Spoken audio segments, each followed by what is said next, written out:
바닥에 주저앉으면서 내려가세요. 그분들 조금 미끄러워도 등산을 안 쉬는 것 같았더라고요. 사람 진짜 너무 많았어요. 이게 생각보다 너무 많고 그 뉴스랑 이렇게 미디어로 본 거보다 한 체감상 2배 정도 많은 것 같긴 하거든요.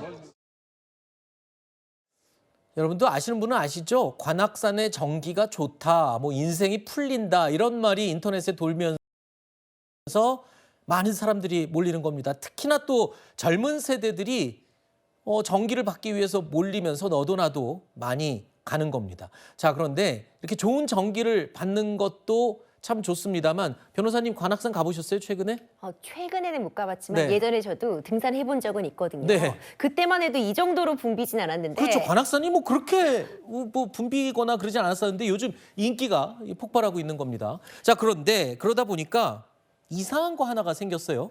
감로천이라고 불리는 자연 샘물이 있는데 지금 보십시오. 샘물 색깔이 좀 이상하네요. 샘물 왜 저렇게 된 거죠?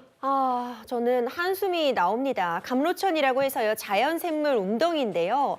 라면 국물을 이 네? 자연샘물 웅덩이에 누군가가 버린 겁니다. 아니 그러면 저 평소에는 맑은 샘물이 나오는 그런 웅덩이인 거네요? 그렇죠. 이제 라면 국물 웅덩이가 돼버린 건데요.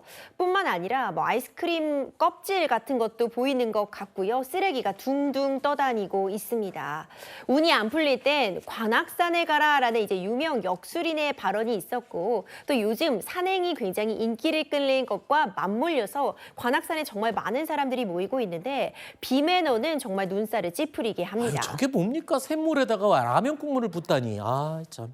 사실 이런 행위는요, 전 처벌도 가능한 행위라고 보여지는데요. 그래요? 이 도시공원 녹지 등에 관한 법률에 따라서 이렇게 쓰레기를 버린다거나 라면 국물 버린다거나 경관을 해치는 행위를 하면 300만 원 이하의 벌금에도 처해질 수 있거든요. 네. 근데 벌금이 문제가 아니라 네. 이렇게 많은 분들이 즐기고 있잖아요. 네. 우리의 자연 환경에 라면 국물을 웅덩이에 버리는 일 절대 결코 해서는 안 될 것 같습니다. 저 장면도 보면은 지금 관악산에 올라가서 누가 이 관악산 정기 받는 운빨 그거 너희들은 아니야 뭐 이런 또 이 말도 안 되는 말을 누가 락커로 저렇게 써놨었는데 글쎄요. 정기를 받으러 갔으면 좋은 정기만 받고 와야죠. 저런 짓 하고 오면 정기 하나도 못 받습니다. 다 새 나갈 것 같아요. 저는 저런 분들은 정기 안 받으셨으면 하는 바람이네요.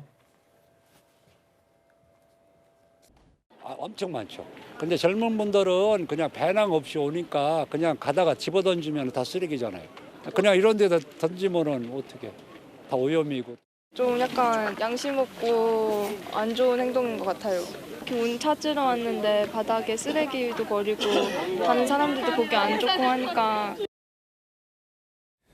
예, 얼마 전에 유행했던 디저트 두쫀쿠에 이어서 이제는 관쫀쿠라는 말이 세간에 돌고 있습니다. 이게 뭐냐면 관악산 등산 인증이라는 뜻인데요. 그런데 이렇게 관악산의 등산객들의 발길이 폭증하면서 관악산이 몸살을 앓고 있습니다. 제 옆에 백승우 기자 나와 있습니다. 백 기자, 일단은 하나 확실히 살펴볼 건 지금 관악산이 어느 정도까지 훼손이 된 겁니까? 네, 실제로 좀 정상에 촬영된 사진 먼저 한번 보시죠. 네, 웅덩이 물이 좀 붉게 들어 있는데 라면 국물로 보이는 시뻘건 액체로 가득 차 있습니다. 먹고 남은 아이스크림 포장지, 휴지 등 각종 쓰레기도 버려져 있고요. 이 웅덩이는 관악산 정상부의 움푹패인 안반에 빗물이 모여 형성된 작은 연못인데 실제 목격자가 쓰레기는 건져냈지만 오늘 아침까지도 라면 국물이 그대로 남아 있었고요. 결국 지자체 공무원들이 직접 올라와서 오염된 물을 퍼내고 새물로 갈아주는 작업까지 해야 했습니다. 물을 교체했군요, 결국. 네, 맞습니다. 문제는 이런 훼손이 단순히 지저분하다는 수준이 아니라 생태계 훼손으로 이어질 수 있다는 점입니다. 이 연못 고양이나 새도 목을 축이러 갈 정도의 이런 연못인데요. 최근 관악산 바위에서 스프레이 낙서까지 발견되면서 산 전체가 몸살을 앓고 있다는 지적도 나오고 있습니다. 근데 이제 얼마나 그 사람들이 많이 몰리길래 생태계 훼손 논란까지 불거진 겁니까? 연휴를 맞아서 현장에 이제 등산이 아니라 이제 오히려 정체다 이런 말까지 나올 정도로 사람이 좀 붐볐다고 합니다. 등산로 초입부터 폭 1m 남짓한 좁은 길에 등산객들이 줄지어 섰고요. 20분도 오르지 못해서 서로 지나가기 기다리는 상황이 반복됐습니다. 정상 연주대 인근은 더 심각했는데 올라가는 사람과 내려오는 사람이 한꺼번에 몰리면서 좁은 바위길이 사실상 막히다시피 했고요. 아, 그래요? 사진을 찍으려는 인파까지 겹치면서 발디딜 틈이 없는 상황이었습니다. 등산 일대 사이에서 우려 섞인 반응이 계속 나오고 있습니다. 예, 이게 뭐 사람이 몰리는 건 뭐 어떻게 막을 수는 없는 거고, 당국이 관악산을 어떻게 관리하는지가 꽤 중요할 것 같거든요. 네, 맞습니다. 관리 방식을 크게 보면 좀 두 가지로 나눠서 좀 예. 설명을 드릴 수 있을 것 같습니다. 먼저 안전 관리인데요. 최근 정상 인증 문화가 확산되면서 인파가 몰리자 연주대 등 주요 지점은 상시 모니터링하고 있고요. 예. 주말과 공휴일에는 의용 소방대 등을 배치해서 병목 구간 인파를 관리하면서 산행 안전을 확보하고 있습니다. 예. 다만 쓰레기 문제는 조금 다르게 접근하고 있는데 지자체는 수시 점검에 집중하겠다는 방침입니다. 과천시 관계자는 등산객이 몰리는 시기에는 안전 통제를 우선하고 그 과정에서 쓰레기 투기 행위도 함께 살펴보겠다는 입장인데요.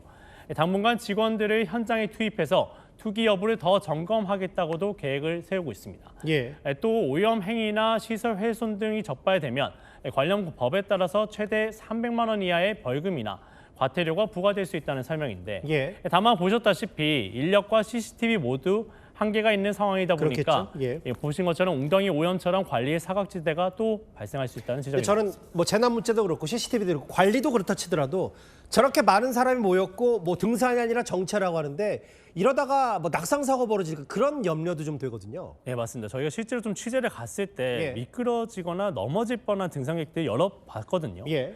보신 것처럼 전문가들이 이렇다 보니까 병목 구간 동선 분리나 입산객 분산 유도가 필요하다고 보고 있습니다. 예. 방금 말씀드린 것처럼 벌금 300만 원, 과태료 300만 원이 실제 엄격히 적용해야 한다는 지적도 나오고 있습니다. 예. 개운을 받겠다며 찾는 곳이 오히려 쓰레기로 훼손되는 모순적인 상황이 계속되고 있는 만큼 단순 안내를 넘어서 실질적인 관리 강화가 필요하다는 분석입니다. 몸살을 앓고 있는 관악산에 당국의 대책은 없는지 점검을 해보겠습니다. 백승호 기자 함께했습니다. 고맙습니다. 첫 번째 사건의 단서는 이겁니다. 방금 보신 관악산에 등장한 빨간 웅덩이. 좀 섬뜩하기도 하고 빨간색이라고 하니까 좀 무섭기도 한데 이 정체가 뭘까요? 라면 국물. 아하이, 관악산 정상에 등장한 빨간 웅덩이의 전체가 라면 국물이란 거예요. 관악산 정상에서 라면 국물 쓰레기 버린 인간들 정말 진정한 쓰레기. 야생 동물들 먹을 물인데 라며 온라인 커뮤니티에 사진이 공개가 됐습니다. 그러자 좋은 전기 받으려면 행동을 발휘하라. 복구 비용 청구해야 된다. 민폐 등산객 때문에 주민 피해가 있다. 빨간 웅덩이의 정체가 반전이 뭡니까? 거기에 이제 컵라면 같은 거를 드시죠. 취사독을 못 가져가니까 네.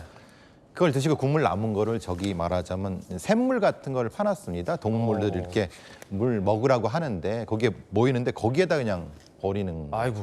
그러니까 냄새 나고 그러니까 위생적으로 안 좋은데 참 저런 행동은 너무 안 좋습니다. 네. 저기 다 쓰레기 아닙니까? 예.